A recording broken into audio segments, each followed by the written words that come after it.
तो संकटमोचक जो स्वतः कधीही संकटात सापडत नाही. श्री के विजय कुमार, पद्मश्री 2026. मला वाटतं की माझ्यात कठीण जागी जाण्याची एक सहज सवय आणि खुबी बनली आहे. जिथे काहीतरी मोठं घडत असेल किंवा परिस्थिती नीट नसेल. ही श्री के विजय कुमार यांच्या 5 दशकांच्या गौरवशाली कारकिर्दीची संपूर्ण कहाणी आहे. विजय कुमार हे DG CRPF होते. छत्तीसगडमधील दंतेवाडा येथे नक्षलवाद्यांनी CRPFच्या ताफ्यावर हल्ला केला. यात 75 जवान शहीद झाले. फारच गोंधळाचं वातावरण होतं आणि परिस्थिती खूप गंभीर होती. आणि मी ताबडतोब तिथे पोहोचलो आणि जिथे हल्ला झाला होता त्याच ठिकाणी मी रात्र घालवली. आणि मला सैनिकांचा जोश जाणवत होता. ते पुढे जाण्यास सज्ज होते. याचा दलावर थेट परिणाम झाला. त्यांचं मनोधैर्य वाढलं. हा एक धडा होता. जमिनीवर जिथं अडचण असेल तिथे जा. विजय कुमार यांचे आई वडील व्ही कृष्णन आणि कौसल्या यांना आज नक्कीच अभिमान वाटला असता. त्यांचे वडील पोलीस इन्स्पेक्टर होते, नेहमी कडक वर्दीत. त्या लहान मुलाच्या मनात ती प्रतिमा खोलवर कोरली गेली होती. त्यांनी MA पूर्ण केलं आणि 1975 मध्ये त्यांची IPS साठी निवड झाली. 1 वर्षानंतर त्यांनी IAS मधील निवडही नाकारली. विजय कुमार यांना गणवेशाच्या सेवेबद्दल तीव्र ओढ होती.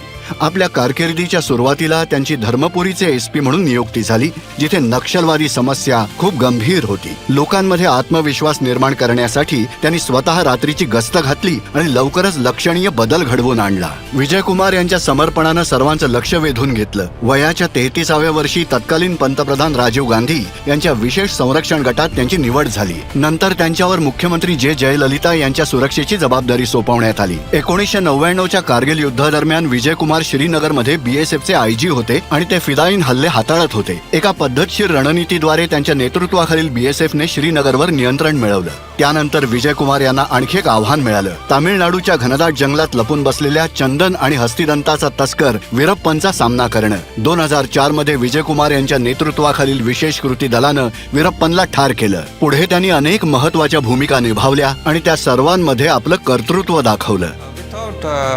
जर तिने कुटुंबाची संपूर्ण जबाबदारी घेतली नसती तर मला नाही वाटत की मी आज इथे असतो. ती माझी सगळ्यात मोठी ताकद होती. मला वाटतं की तिचे आभार मानण्याची हीच योग्य वेळ. माझ्या लक्षात आलं की असं केवळ मीच नाहीये तर असे अनेक लोक माझ्या पाठीशी आहेत. कोणत्याही कामात जर तुम्हाला तुमचं काम आवडत असेल तर तुम्ही त्यात चांगली कामगिरी करू लागता, तुमचं सर्वोत्तम देता आणि आपोआपच सर्वोच्च स्थानी पोहोचता. श्री के विजय कुमार, पद्मश्री 2026. कोडी कोडी नमस्कार.